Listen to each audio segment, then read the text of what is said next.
네, 오늘도 우리 주님의 은총과 평화가 여러분 가운데 함께 하시기를 바랍니다. 2019년도 새해를 맞이하고 한 달 만에 우리는 또 다른 새해인 설날을 맞이합니다. 아마 우리들은 익숙하지만 주로 외국 사람들의 입장에서는 새해를 맞이했는데 또 새해야 이렇게 바라볼 수도 있을 것 같습니다.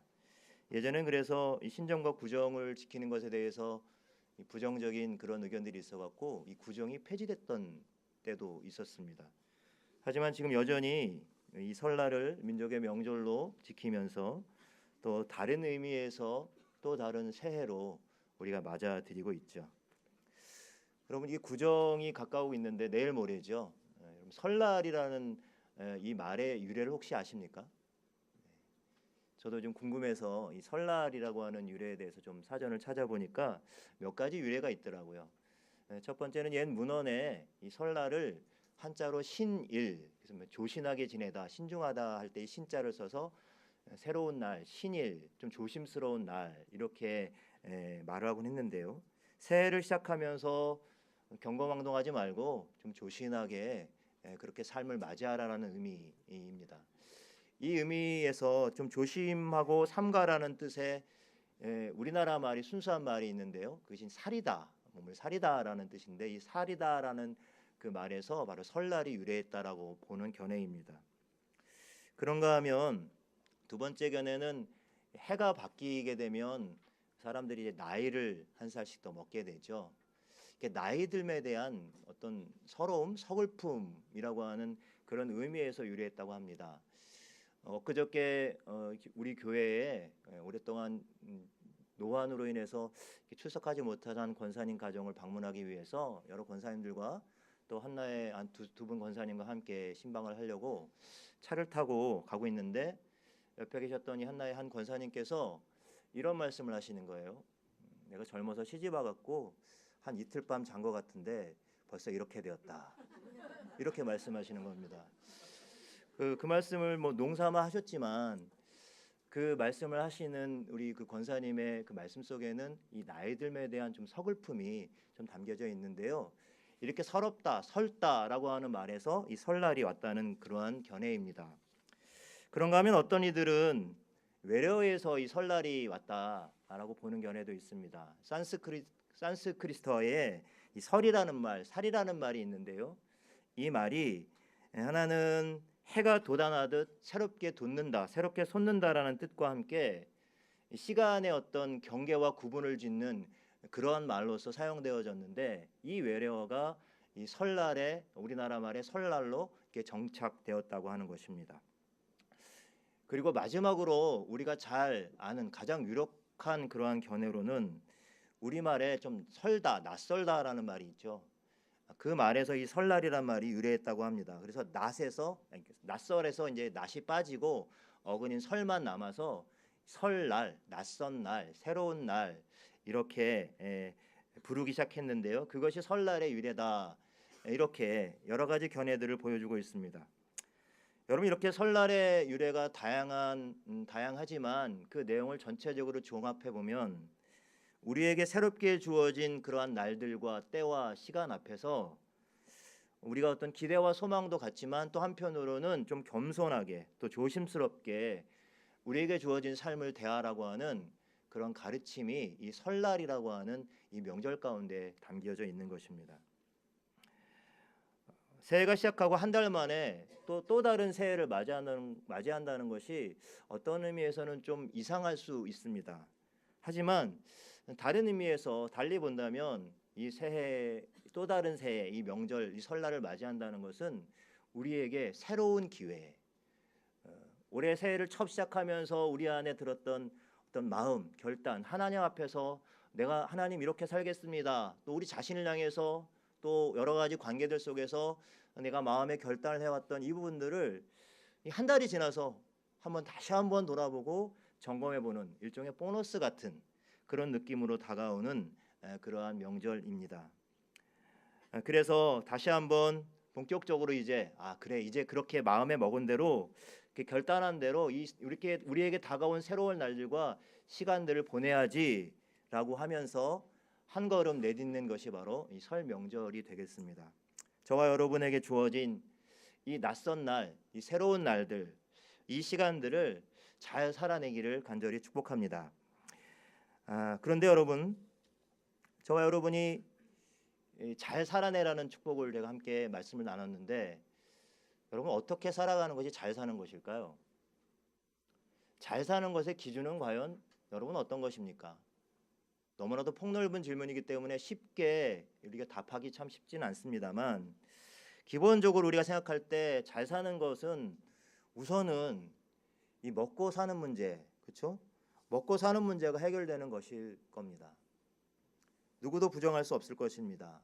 가난이나 질병의 위협이 없고 또 풍요와 건강과 그리고 안전과 행복이 보장되는 삶, 아마 이런 삶이 잘 사는 삶일 것입니다.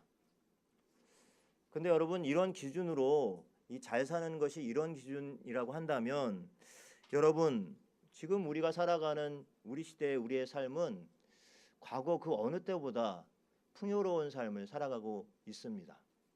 그렇지 않습니까? 물론 경제적인 전망이 어둡다고 하지만, 그러나 우리가 살아왔던 상대적으로 과거보다 지금은 훨씬 더 풍요로운 삶을 살아가고 있는 것이 사실이기 때문에 그렇습니다.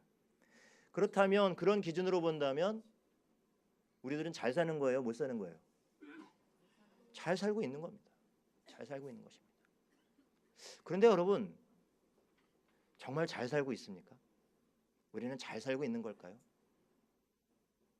모든 것이 풍요로워진 세상임에도 불구하고 사람들은 점점 더 우울해지고 또 스트레스도 높아가고 불안감과 이러한 정신적인 질병들이 계속 늘어가고 있지 않습니까? 지나가는 사람들의 표정을 이렇게 한번 슬쩍슬쩍 보면 다 화가 나 있는 듯한 그런 표정이에요. 물론 여기 계신 예배드리러 오신 여러분들은 다 천사 같은 얼굴이시지만, 그러나 우리가 살아가는 삶의 현장에서 우리가 스쳐 지나가는 사람들의 모습을 보면 대부분 화가 난 듯한 표정. 때론 저의 모습을 봐도 제가 깜짝깜짝 놀랍니다. 이렇게 굳은 표정을 하고 있지? 이런 생각할 때가 있습니다. 과거보다 월등하게 잘 먹고 잘 누리고 살아가고 있으면서도 우리는 늘 뭔가 결핍 그리고 부족함을 느끼면서 불만에 찬 삶을 살아가고 있습니다. 왜 이런 지경에까지 이르게 된 것일까요? 일반적인 삶의 조건이 이전보다 나아졌음에도 사람들은 좀처럼 현실에 만족하지 못하고 있습니다. 왜 그럴까요? 그것은 바로 우리가 살아가는 시대가 끊임없이 불만족을 부추기고 불만족을 만들어내기 때문입니다. 여러분, TV나 여러 매체를 통해서 우리는 항상 다양한 광고들에 접촉이 되어 있습니다. 연결이 되어 있습니다. 광고들은 끊임없이 우리에게 이렇게 속삭이고 이런 메시지들을 전하고 있습니다. 이 정도는 가져야, 이 정도는 살아줘야, 이 정도는 타줘야, 이 정도는 누려야 행복한 거야, 이렇게 말하면서 늘 업데이트된, 늘 새로운 그런 행복의 기준을 제시합니다. 그런 메시지를 자꾸 듣다 보면 우리는 어느덧 나는 그 행복의 기준에 못 미치기 때문에 불행한 거야. 그래서 이 불만족이 계속해서 쌓이게 되는 것이죠. 그렇다면 여러분, 이렇게 다람쥐 쳇바퀴 돌듯이 막 돌아가는 이 욕망의 수레바퀴 같은 이 현실의 삶에서 우리는 어떻게 하면 벗어날 수 있을까요? 어떻게 하면 정말 잘 사는 삶을 살고 어떻게 하면 진정 행복한 삶을 살 수 있을까요? 그것은 바로 잘 사는 그 삶의 기준을 바꿔야 가능한 일입니다. 오늘 저와 여러분이 읽은 본문 말씀이 기록되어 있는 전도서는 세상의 모든 일을 깊이 살펴본 한 지혜자의 눈으로 세상을 볼 때 정말 인생을 잘 사는 기준이 무엇인가, 그 기준을 우리들에게 제시하고 있습니다. 우리가 흔히 전도서 말씀을 여러분이 읽고 전도서 말씀을 많이 들어보신 분들은 전도서 말씀을 읽으면 가장 먼저 떠오르는 말이 있습니다. 어떤 말인가요? 헛되고 헛되니 모든 것이 헛되다. 인생이 허무함으로 가득한 책으로만 우리는 이렇게 이해합니다. 헛되고 헛되니 모든 것이 헛되다라는 구절이 깊이 우리 가운데 각인되어져서 더 그렇기도 한데요. 물론 여러분, 전도서는 인생의 어떤 허물을 말하기도 하고 인생의 어떤 한계와 유한함을 말하기도 합니다. 그러나 여러분, 오히려 단지 인생의 허물을 강조하는 것이 아니라 우리가 살아가는 인생이 유한하다, 항상 한계가 있다는 것을 깨닫고 그럼에도 불구하고 우리에게 주어진 삶을 하나님이 우리에게 허락하신 선물로 받아들이라고 그렇게 권고하고 있는 것입니다. 하나님의 말씀을 굳게 붙잡고 살아가면서 우리 각자에게 주어진 그 삶의 현실이 어떠하든지 간에 바로 그것을 하나님의 선물로 인정하는 것이 바로 잘 사는 것이고 그것이 행복한 삶의 기준이라고 제시하고 있는 것입니다. 여러분, 하나님이 하시는 일을 우리는 온전히 이해할 수는 없습니다. 그렇죠? 언제나 우리의 삶은 예측하기가 쉽지가 않습니다.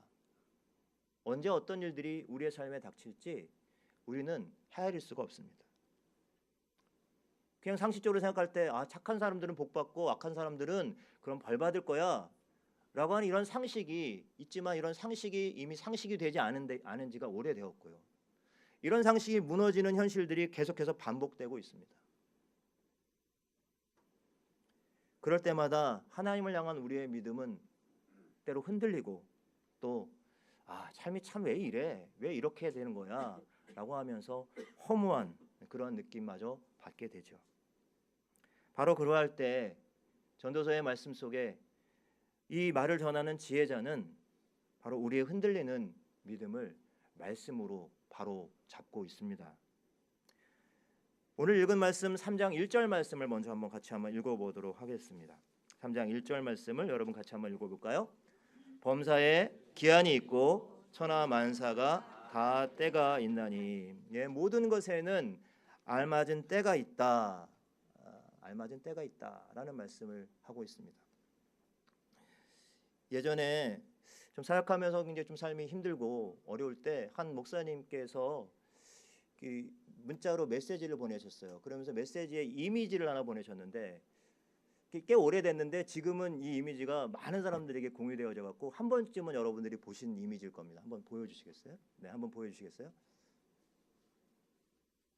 예, 다 때가 있다. 이게 뭘까요, 여러분? 예, 목욕탕 때타올입니다. 예, 때타올에 다 때가 있다라고 되어 있어요. 예, 굉장히 격하게 반응을 하시네요, 권사님께서.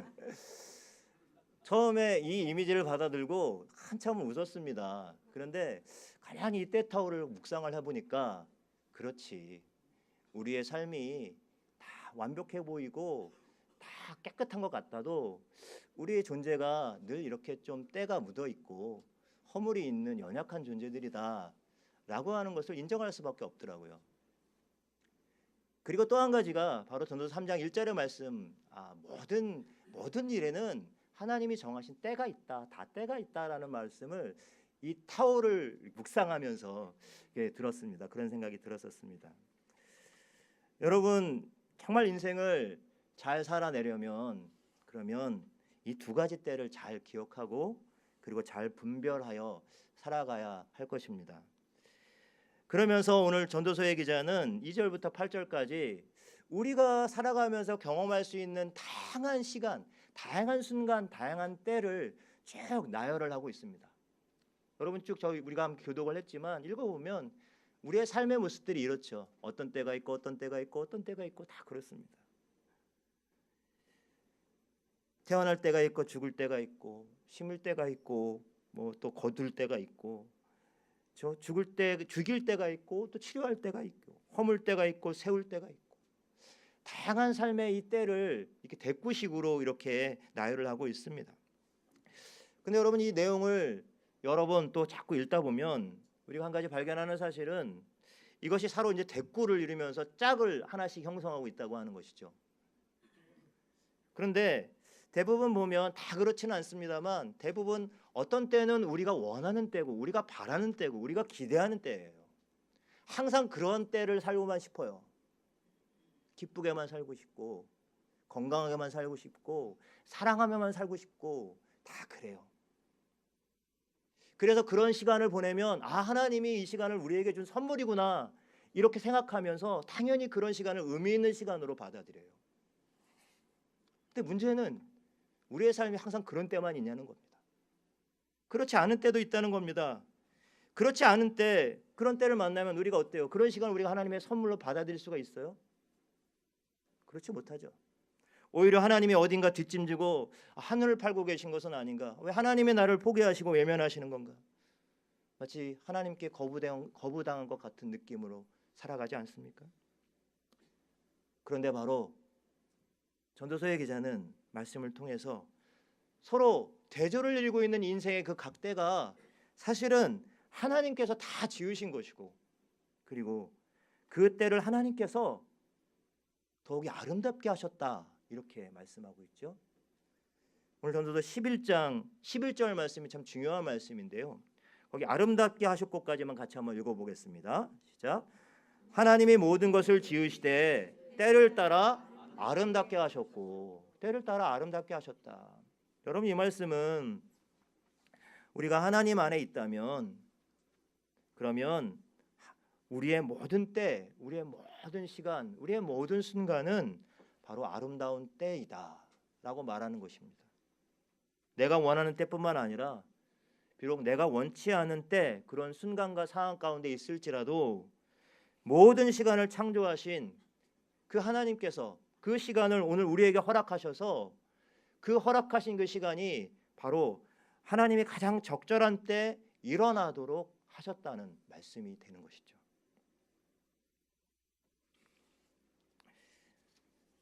일부 예배 때 반주하는 우리 장호수 집사라고 있는데요. 집사님의 딸이 서아라는 아이가 있습니다.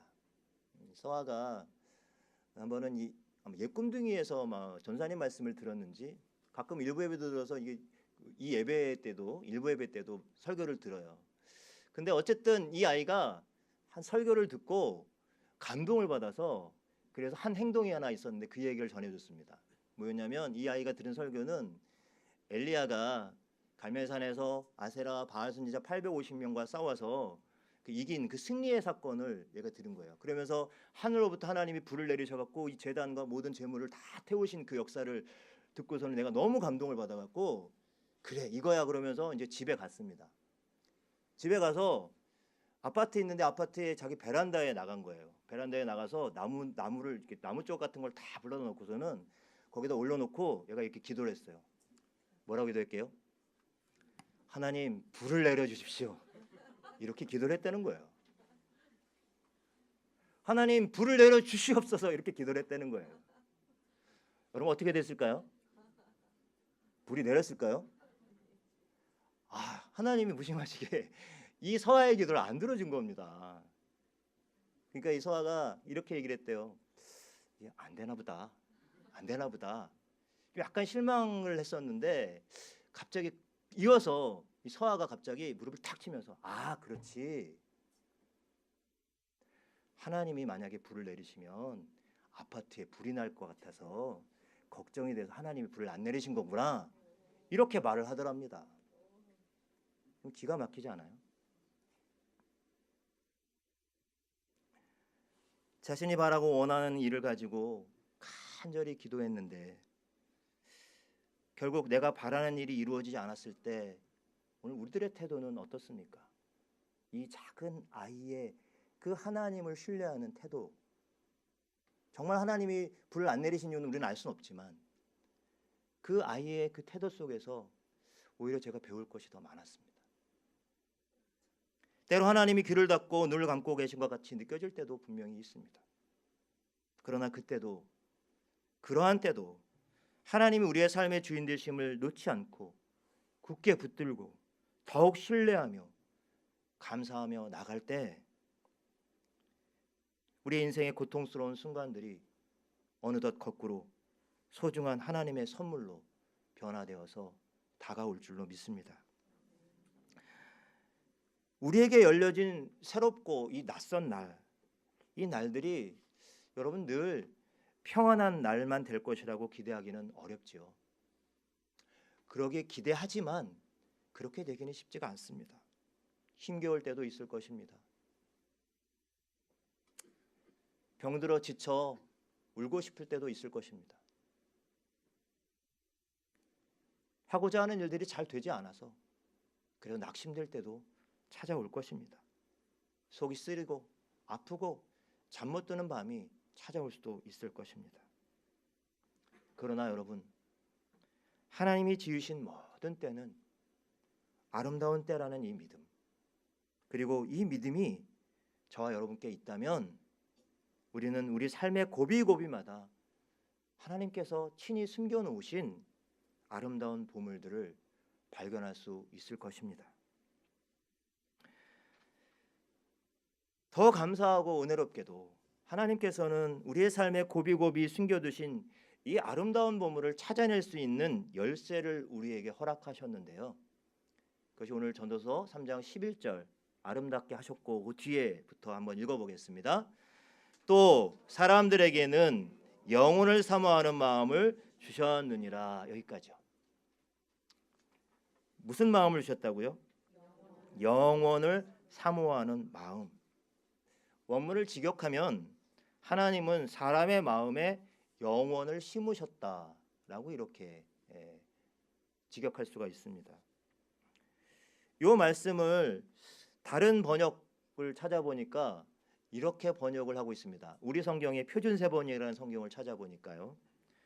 하나님은 사람들에게 과거와 미래를 생각하는 감각을 주셨다. 약간 좀 색다른 번역이죠. 영혼을 사모하는 마음과 과거와 미래를 생각하는 감각을 주셨다라는 것은 좀 약간 좀 생뚱맞고 달리 느껴지는 번역이기도 합니다. 잘 여러분 이 말씀을 묵상하다 보면 곱씹어 보면 이렇게 말이 통합니다. 이 영혼을 사모한다고 하는 것은 그냥 단지 영혼, 시간성, 시간의 영원성, 시간의 무한성을 의미하는 것이 아닙니다. 무엇입니까? 바로 우리가 살아가는 삶의 과거와 현재와 미래가 우리는 잘 알 수 없습니다만 하나님의 손에 붙들려 있다. 영원하신 하나님의 손길에 붙잡혀 있다라고 하는 것. 이것을 생각하는 감각을 주셨다는 거예요. 여러분, 이런 마음이 우리 가운데 없다면 우리에게는 영원한 안식이 있을 수가 없겠죠.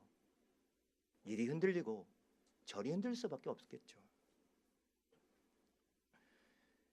그래서 심지어 우리는 과거에 갇혀 있거나 또 막연한 미래에 매달려서 우리에게 주어진 이 매 순간순간을 놓치고 그 안에 하나님이 허락하신 선물과 같은 시간과 사람과 그 상황들을 놓칠 수가 있다는 것입니다.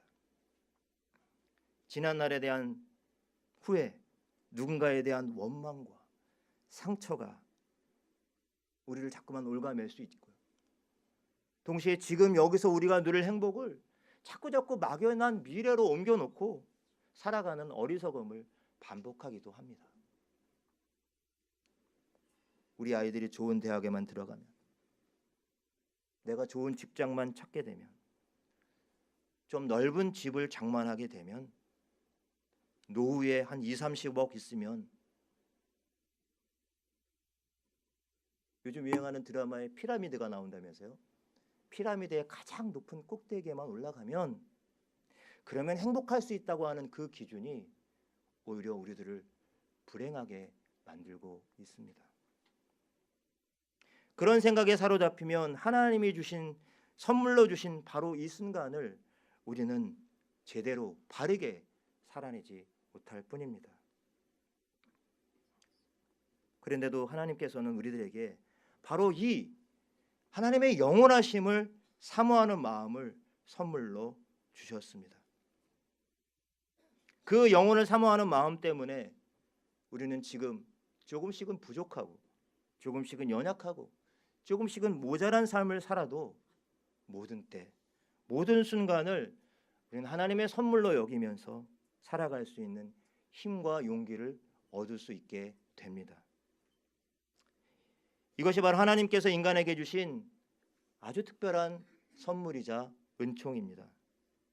우리가 영혼을 사모하는 존재가 아니라면 우리는 이 땅에서의 삶에서 어떠한 의미를, 무언가 의미를 가지고 살아가기가 참 어려울 것입니다.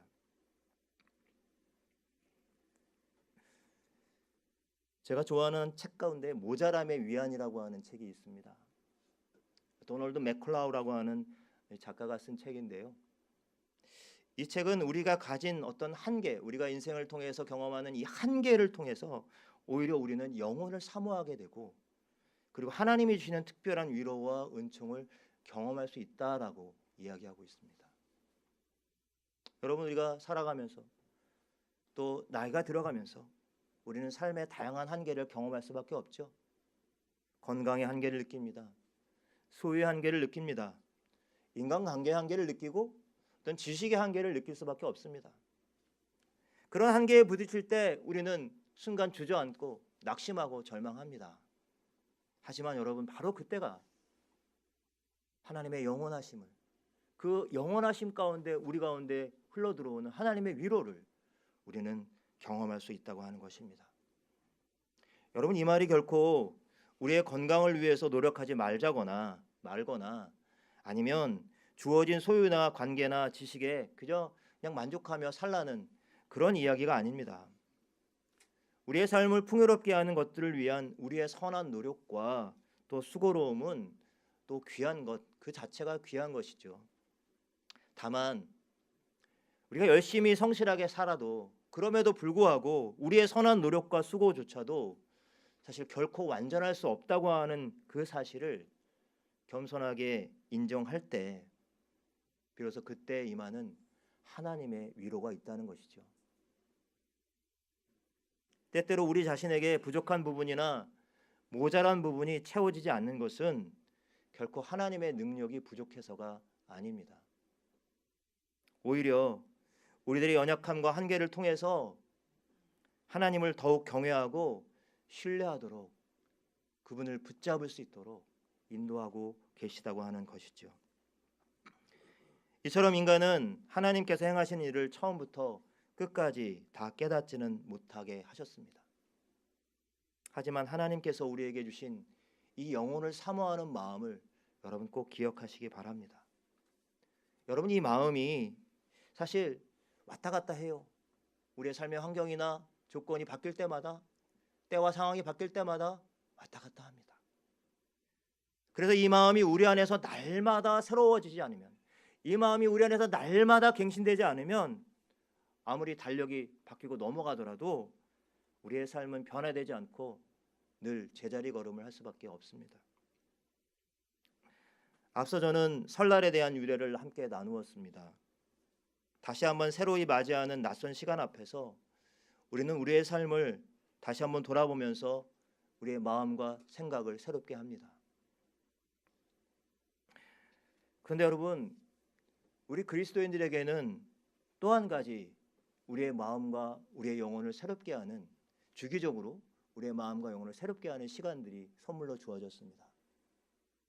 여러분, 그 시간이 무엇일까요? 바로 하나님을 예배하는 시간입니다. 영혼을 사모하는 마음을 새롭게 할 수 있는 이 주기적인 시간이 바로 이 예배의 자리입니다. 우리 교회는 섬기는 교회라다 보니까 늘 외부로 나가서, 밖에 나가서 또 삶의 자리에서 이렇게 이 섬김의 예배, 삶의 예배를 굉장히 중요하게 또 강조하기도 하죠. 여러분, 그러나 매주일 하나님께 나와 또 주님 안에서 한 몸으로 드려지는 여러분 이 주일의 예배, 이 예배도 그 삶의 예배와 결코 분리될 수 없는 하나의 예배입니다. 우리의 예배는 지난날의 잘못을 하나님께 아뢰고 용서를 구하고, 또 우리를 용서하시는 하나님의 이 전능하심과 인자하심과 자비하심과 그 긍휼하심을 찬양하고, 그 은혜 아래 새로운 삶으로 그 은혜 아래서 우리가 정말로 우리의 몸과 마음과 영혼을 새롭게 하는, 그렇게 새롭게 다짐하는 그러한 시간이기도 합니다.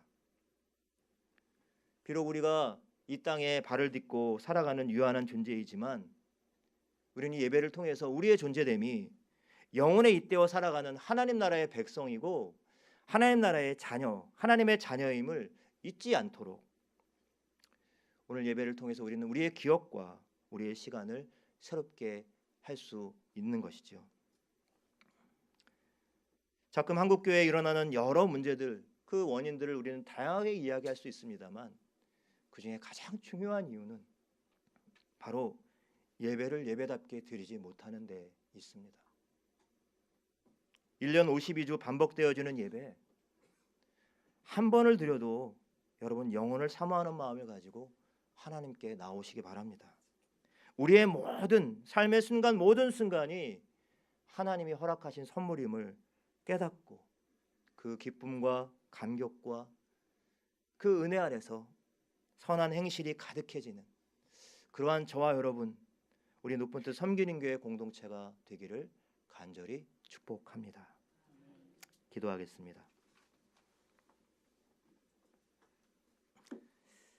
하나님 아버지, 2019년도 새해를 맞이한 지 벌써 한 달이 지났습니다. 그런데 또 우리에게 또 다른 새해 설날 명절이 다가오고 있습니다. 전에는 잘 의식하지 못했는데 새삼 두 번의 새날을 경험한다는 것이 오로지 하나님의 은혜라고 여겨집니다.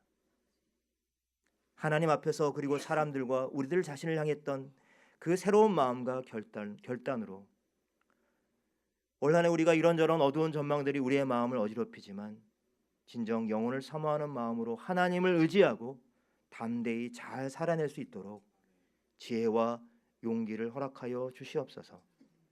우리에게 허락하신 모든 때와 시간들, 또 우리가 만나는 모든 사람들, 모든 지체들이 온전히 하나님의 선물인 것을 인정하며 살게 하옵소서. 조금씩은 연약하고 조금씩은 부족하고 모자란 상황과 삶 속에서도 더불어 함께 하나님의 신비한 위로를 경험하는 우리들이 되게 하여 주시옵소서. 명절이 되어 흩어지는 성도들의 가정마다 하나님의 선하심과 자비하심과 긍휼하심이 가득 넘치게 하여 주시옵소서. 그러나 또한 명절이 되어도 쓸쓸하고 가슴 아프고 외롭고 고독한 이웃들이 우리 주변에 있음을 기억하며 그들에게도 하나님의 따스한 손길과 하나님의 따스한 시선으로 함께 다가가는 우리 모든 성도들, 우리 교회가 되게 하여 주시옵소서. 감사드리며 예수님의 이름으로 기도드립니다.